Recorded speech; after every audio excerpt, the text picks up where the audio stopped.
Hello everyone, this is Swapnika Valmiki. Welcome to BRK Money Controls. So health ఇన్సూరెన్స్కి సంబంధించి చాలా మందికి doubts ఉంటూ ఉంటాయి. ఈ మధ్య కాలంలో అసలు హెల్త్ ఇన్సూరెన్స్ ఎవరు తీసుకోవాలా అనే దానిపైన కూడా చాలా డౌట్స్ ఉన్నాయి. సో హెల్త్ ఇన్సూరెన్స్ అన్నింటి గురించి ఈరోజు మనం క్లియర్గా డీప్గా తెలుసుకుందాం. సో మనతో పాటు వెల్దీ చక్రధర్స్, he is actually AMFI certified and mutual register కూడా. సో తను అలాగే బిజినెస్ ఎక్స్పర్ట్ కూడా అడిగి తెలుసుకుందాం. హాయ్ సార్, నమస్తే అండి. So first of all congratulations sir, ఎందుకంటే హెల్త్ ఇన్సూరెన్స్కి సంబంధించి చాలా డౌట్స్ ఎప్పటి నుంచో కామెంట్స్ వస్తూ ఉన్నాయి. సో ఇప్పుడు నేను ఇంటర్వ్యూ చేసే చాలా మంది వ్యూయర్స్కి కూడా తెలిసే ఒక ఇది వచ్చింది కాబట్టి ముందే కంగ్రాచులేషన్ చెప్తున్నాను. సో కమింగ్ టు టాపిక్లోకి వెళ్తే, హెల్త్ ఇన్సూరెన్స్కి సంబంధించి చాలా మందికి నష్టాలు ఎక్కువగా ఉంటాయి. అంటే జస్ట్ పే చేస్తాం తర్వాత అయిపోతుంది అనుకుంటూ ఉంటారు, బట్ నష్టాలు ఎక్కువగా ఉంటాయి, లాసెస్ ఎక్కువ అనుకుంటూ ఉంటారు. సో ఏం చెప్తారు సార్ దీని గురించి? ఇది యాక్చువల్గా హెల్త్ ఇన్సూరెన్స్ అనేది ఎలా ఉంటుందంటే ఒక బిజినెస్ అండి. యాక్చువల్గా ఏంటంటే హెల్త్ ఇన్సూరెన్స్ బిజినెస్ అనేది చాలా చాలా టఫ్ బిజినెస్ అని చెప్పొచ్చు. ఎందుకంటే క్లైమ్స్ వస్తూ ఉంటాయి, బాగా వాటిని హ్యాండిల్ చేయాలి ప్రాపర్గా. సో ఒక హెల్త్ ఇన్సూరెన్స్ బిజినెస్ అనే దాంట్లో ప్రాఫిట్ మేకింగ్ అనేది చాలా తక్కువ ఉంటుంది, టు ఫ్రాంక్ చాలా తక్కువ ఉంటుంది. అయితే చూడండి, చాలా మంది ఒక మంచి ఎగ్జాంపుల్తో చెప్తాను. ఇప్పుడు అలా హెల్త్ ఇన్సూరెన్స్ లాస్లో ఉన్నప్పుడు ఎందుకు రన్ చేస్తున్నారు కంపెనీస్, అది మెయిన్ క్వశ్చన్ వస్తుంది. సో కంపెనీస్ ఎందుకు లాసెస్లో వెళ్తున్నాయి? ఇప్పుడు చూడండి, మనకి ఎగ్జాంపుల్ చెప్తాను. ఒక ఇండస్ట్రీ ఉందండి. సో ఆ ఇండస్ట్రీ దగ్గర చాలా మంది ఎంప్లాయీస్ ఉన్నారు, దగ్గర 5,000 మంది ఎంప్లాయీస్ ఉన్నారు. అయితే ఒకసారి ఏం చేశాడంటే, అరే ఒక కంపెనీ దగ్గర 5,000 మంది ఎంప్లాయీస్ ఉన్నారు కాబట్టి ఇక్కడ మనం కొంచెం హోటల్ బిజినెస్ పెడితే బాగుంటుంది, చాలా మంది వస్తారు మన హోటల్కి, మనం ఏదైనా అమ్మొచ్చు. సో ఫుడ్ చాలా ఇంపార్టెంట్ కదా అనుకొని ఒక హోటల్ బిజినెస్ పెట్టాడు. దగ్గర ఒక 10 lakhs పెట్టుబడి పెట్టి బిజినెస్ పెట్టాడు.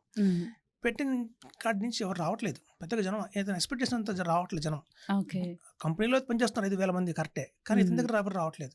ఎందుకు రావట్లేదు అని ఆలోచిస్తే అర్థమైందంటే, అందులో 80% మంది ఇంటి నుంచి తెచ్చుకుంటున్నారు క్యారేజ్.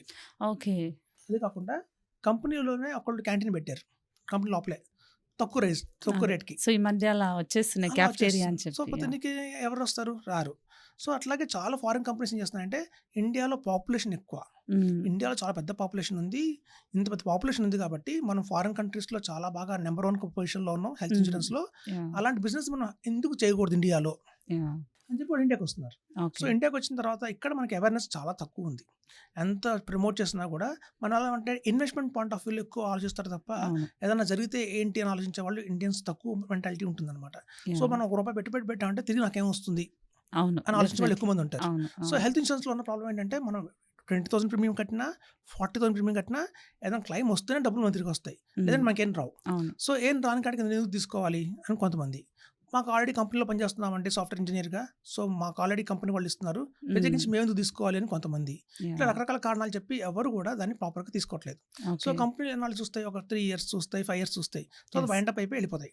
సో చూస్తే 2000లో యాక్చువల్గా IRDA అనేది ఫామ్ అయిందండి.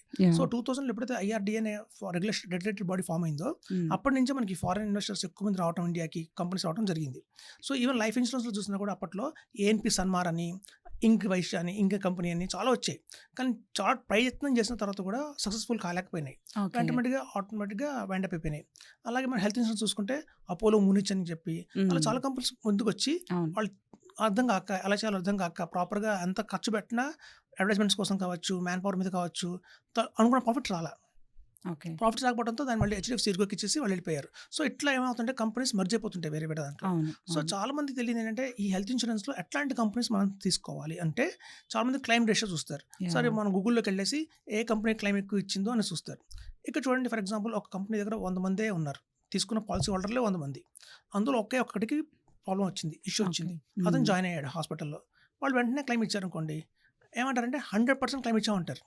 చేరింది ఎంతమంది? ఒకడు. ఉన్నది ఎంతమంది పాలసీ హోల్డర్? 100 మంది. సో 100 మందిలో ఒకటి చేరితే వాడికి క్లైమ్ ఇస్తే మనకు సిస్టమ్ ఏం చూపిస్తుంది?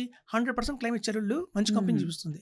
వేరే ఇంకో కంపెనీ ఉంది, దగ్గర 10,000 మంది పాలసీ హోల్డర్లు ఉన్నారు, వాళ్ళు 1,800 మంది పాలసీ క్లైమ్ ఇవ్వలేకపోయారు. ఎందుకంటే చూడండి, క్లైమ్ అనేది ఎప్పుడు అంటే వాళ్ళు జెన్యూన్గా ఉన్నప్పుడే ఇస్తాం. వాళ్ళకి ఆల్రెడీ ప్రాబ్లం ఉంది, హార్ట్ ప్రాబ్లం ఉంది, పాలసీ తీసుకున్నారు, తెలిసిందనుకోండి వాడికి ఆల్రెడీ ముందే BP ఉందని, మనం ఇవ్వం. వాళ్ళు మోసం చేస్తున్నారు. అవును, బట్ అలా కూడా చాలా ఫ్రాడ్స్ జరుగుతున్నాయి సార్. అదే కమింగ్ టు నేను అదే అడుగుదాం అనుకున్నా. సో చాలా హెల్త్ కంపెనీస్ వచ్చాయి, but what is the best అనేది ఇప్పుడు చాలా మందికి డౌట్ ఉంది. సో ఏ కంపెనీస్లో సెలెక్ట్ చేస్తే బాగుంటుంది అనేది. ఎప్పుడు కూడా చూడండి, క్లైమ్ రేషియోతో మనం కంపేర్ చేయకూడదు.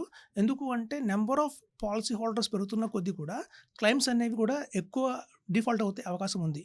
ఎందుకంటే వాళ్ళలో కూడా తప్పులు ఉండొచ్చు. సపోజ్ చూడండి, మన ఎగ్జాంపుల్ చెప్తాను. మనం ఒక బియ్యం బస్తా తీసుకుందాం. ఒక బియ్యం బస్తాలో 1 కిలో బియ్యం తీయండి. అందులో ఒక రాయి ఉండొచ్చు, ఉండకపోవచ్చు. హ్మ్. కానీ బస్తా మొత్తంలో ఏరితే కనీసం ఒక 30 రాళ్ళన్నా వస్తాయి. అవును. అవును. సో, మనం ఎంత వాల్యూమ్ తీసుకుంటున్నామో అంత రాళ్ళుంటాయి.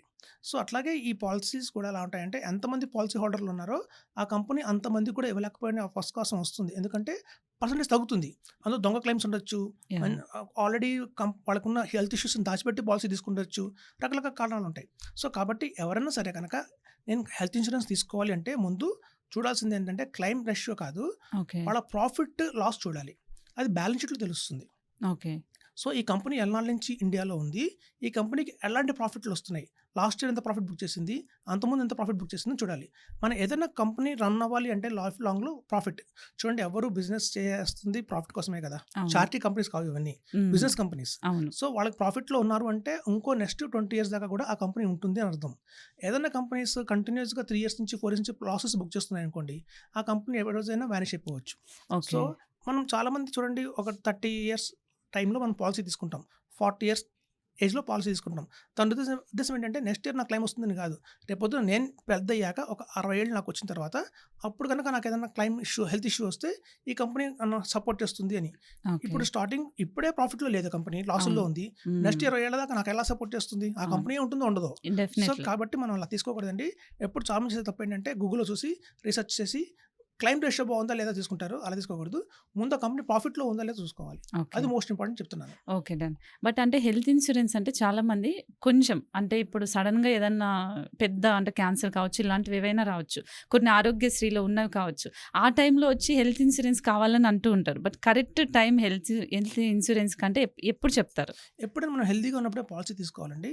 సో, అలా హెల్తీగా ఉన్నప్పుడు పాలిసీ తీసుకుంటే మాత్రమే మనకు పాలిసీ ఇవ్వబడుతుందని ఆల్రెడీ కనుక మనకు ఏదైనా బాడీలో క్యాన్సర్ మీరన్నట్టుగా క్యాన్సర్ కానీ, హార్ట్ ఇష్యూ కానీ, కిడ్నీ ఫెయిల్యూర్ కానీ, లివర్ ఫెయిల్యూర్ వచ్చిందంటే పాలిసీస్ ఇవ్వడం అనేది జరగదు. కంపెనీస్ ఏవి కూడా పాలిసీస్ ఇవ్వవు వాళ్ళకి. So, okay. హెల్తీగా ఉన్నప్పుడే పాలిసీ తీసుకోవాలి.